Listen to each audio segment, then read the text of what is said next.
I'm going to give an introduction to the things Deborah is going to share just very briefly. And I want to speak of it in terms of doodads or assets, and to help us think through what we use our money for, whether doodads or assets. I'd like to talk about reducing spending on consumables. That's really what Deborah will focus in on. And I want to quote from Robert Kiyosaki in a book that I read about 25 years ago called Rich Dad, Poor Dad. I highly recommend you read it, particularly if you're a young person. He has some remarkable things. Now, you know, when someone comes and shares some of their financial problems, normally my counsel to them is get your top line up, get your income up. You need to focus on that. At the same time, I think this is true. It's not how much money you make, it's how much money you keep. And there are various ways that you keep it. I'll just itemize some of the ways that we keep our money through the accumulation of assets. Here's Kiyosaki, rule number 1. You must know the difference between an asset and a liability. Buy assets. Here's how he explains it. An asset puts money in my pocket. A liability takes money out of my pocket. It's helpful to understand what you're buying and what it's doing to you. And Deborah's going to talk about that in more detail. Here's what Kiyosaki says. The rich don't work for money, rather they make their money work for them. And it's helpful to understand that your money can work for you. And my advice to young people is get yourself in a place where you can invest in assets that work for you, that actually return income to you. And it can take quite a bit of time to do that, but one should take time to do that and focus their resources on the things that actually make money rather than take money out of your pocket. Here's what he says. The poor and the middle class work for money. The rich have money work for them. It's an important principle to consider. There are a few foundations of financial intelligence that have been alluded to, but I'll list them.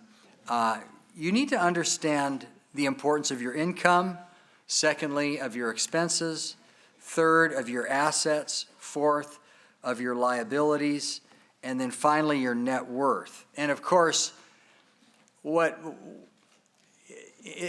order for a person to be fruitful and multiply and continue to have more to give, he should increase his income, reduce his expenses, increase his assets, reduce his liabilities, and grow his net worth. Now, I don't know if you keep personal financial statements. I really encourage you to keep a personal financial statement. Even if you're 15 or 18, if you're young, learn how to create a personal financial statement that declares what your net worth is. And you figure your net worth by doing your calculations, particularly of your assets and your liabilities. And when you're able to do that, it means that you're focusing on increasing your assets. So all of this really has to do with this matter of minimizing expenses for the maximizing of asset spending in the home. So Deborah is going to come up now and talk about that.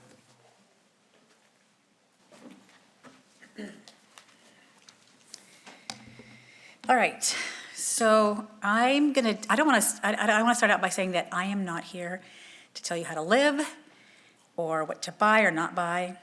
I know there are times to spend money and there are times not to spend money. I'm also not here to tell you how to spend your time. All of us are in different seasons and we have different pressures. I'm just here to tell you how to live as cheaply as you want to or need to, okay? So first I want to talk about priorities. You need to know where you want to spend your money and where you want to spend your time. You got to settle that first.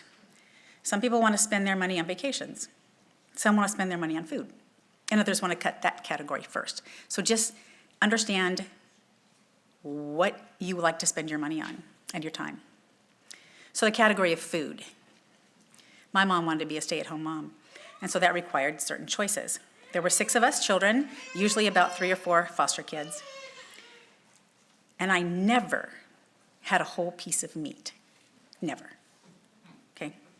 My mom would stretch a pound of hamburger to fit us all. We had spaghetti, hamburger stroganoff, shepherd's pie, lasagna, et cetera, all those things. My mom was also a health nut, so we never had pre-prepared foods. We almost never went out to eat. I think the only time I ever remember going out to eat was to a breakfast place that would, feed your kids all the pancakes they wanted, for $1. My mom's priority, though, was to stay home with her kids. So that drove the food budget. And casseroles are cheaper than everybody having their own piece of meat. Now, speaking of casseroles, I know there are people who don't like casseroles. Okay. I have a daughter that will have like a chicken breast for her husband, but she buys chicken thighs for herself and the kids so that she can stay on her budget. So she plans for that. Plan all of your meals. At our house, everybody eats the same thing for meals. I don't make something special for each one. I would make a quiche or a baked oatmeal, and we would all eat it. We do the same for lunch and dinner. I make a menu for a month, and then I stick to it. And by doing that, I could buy all of my meat at a better price in bulk buying, because yes, you can get a lot more chicken or pork or anything buying at Sam's by the case. And then I would just shop for all the fresh things I needed each week. But speaking of buying in bulk is not necessarily the cheapest way to go. I remember trying to be a part of a farmer's market co-op.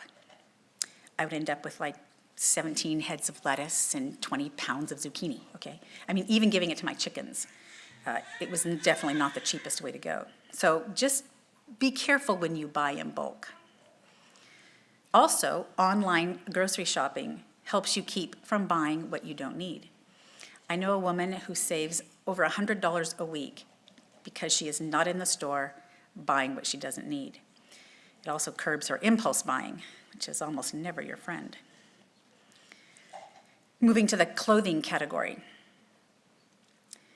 This is the topic of clothing, furniture, and appliances. And I want you to understand that there is always an upfront cost, a number one consumer cost, the one who pays the full price. I try to never be that one. I want to be the one who gets the best quality at a used price. I mean, I want to get a quality pair of $150 shoes for $5. But speaking of good quality, you can buy low quality and replace it every year. Or you can wait and buy good quality used. So you need to get to know your brands. Know what quality is and if it will last. But be careful, because you could also pay a lot of money for substandard quality. There are times when buying the cheapest doesn't make any sense. For women's clothing, there are so many places you can buy them used. eBay is cheaper than making it yourself, and so utilize those places. For children's clothing, it's a little bit harder. When you don't have too many children, it's easy to shop for them used. And if you can get it together and go to one of those big used children's sales, I highly, highly recommend those. There's lots of sizes in one place. But if you have a lot of children and you're homeschooling them, which of course is your priority, it's hard to shop in all the used places. It can be a lot of running around. My daughter, however, uses Target because they will guarantee their brand of clothing for a year. If they wear it out, she takes it back and gets brand new jeans. That's their Target brand. And I know that Sears used to do the same thing. There may be other stores that have that deal. I would find them. One of my daughters has decided that for summer things, she's just going to go and buy the cheapest she can use and just replace it. So you have options. You just have to plan for them. But just remember this too, for children's clothing. More is not better. Too much clothing is just expensive and a lot of work to manage. For the big ticket items like furniture and appliances, again, do your research and buy them used. You can always find them if you just wait and look.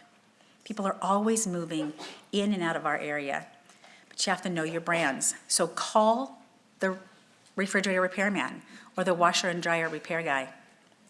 Ask him what brands he never fixes. Curriculum. When I first started, there was no choices. There are so many choices. I feel so sorry for you guys. Carefully choose your curriculum, then stick with it. If it's an expensive item, buy it used until you know if you like it. When I was just starting out with Kelly, there was a woman who was a few years ahead of me who recommended this math program she thought would be really great for Kelly's personality. I paid $275 for it. And I hated it. And I should have known there was a problem when they told me I'd have to attend an all-day seminar to learn how to use it. And I like math. Yeah, 2 days, I did it twice. Okay, we won't go there anymore. You be careful with your choices of homeschooling curriculum. If you don't know about it, find someone who's using it and ask if you can look at it. A great way is to go to these used curriculum sales. Virginia, Virginia Homeschool Heave, is that what it is? Homeschooling Education? It's from Virginia, has the best used curriculum. It's like a Walmart size, and they do a really good job at putting it all together. However, if you find a program there's a ton of that looks brand new, stay away from it. All right, single girls and moms. Hope chests. I'm going to tell you what the history of the hope chest is. It comes from a time when a girl had to make everything she would need when she got married. Sheets, towels, napkins, everything. Well, that's not true anymore. And the reality is, what a 12-year-old girl likes, a 22-year-old girl does not. I hear some chuckles. I have 2 daughters who collected and saved things for their homes, who, when it came time to use it, didn't like it. This is my advice. Don't waste your time and your money on hope chests. Instead, spend your time and your money, because it's your time and your money, not Kelly's money and Blair's money. Train them. Pay someone to teach them to cut hair, to learn kind of the basics of accounting. Kelly and Blair still feel bad about all the money I spent collecting things for their hope chests, and then they used almost none of it. Now, the caveat to that is, because Claudia was the baby, everything got passed down to her. She used some of it. Anyway, while we're on that topic, okay, girls and parents, have a reasonable wedding dream. I want you to remember that a wedding is not an investment. You will see 0 return on it. Set a budget and stick to it. So for time and money, on the front end of your marriage, you generally have more time and less money. But years into your marriage, if you plan wisely, you will generally have more money but less time. So plan for that. For instance, Claudia has been married for 5 months. She had time to research what kind of stroller she wanted, find it on Facebook, drive to go look at it, and then buy it for a fraction of the cost new. Monica, however, married 10 years, 7 kids to school, does not have the same time as Claudia. However, she has been wise with her money, and she now has the money to have things shipped to her home instead of running around searching for the best deal. So for those of you that are just beginning, you have time to shop for things that you won't have time for later when you have a bunch of kids. So take that time now. If you don't have the money, do not go shopping. Is that clear? If you don't have the money, do not go shopping. What will happen if you go to TJ Maxx and you don't need anything? Anybody want to guess? You will buy something. Impulse buying is not your friend.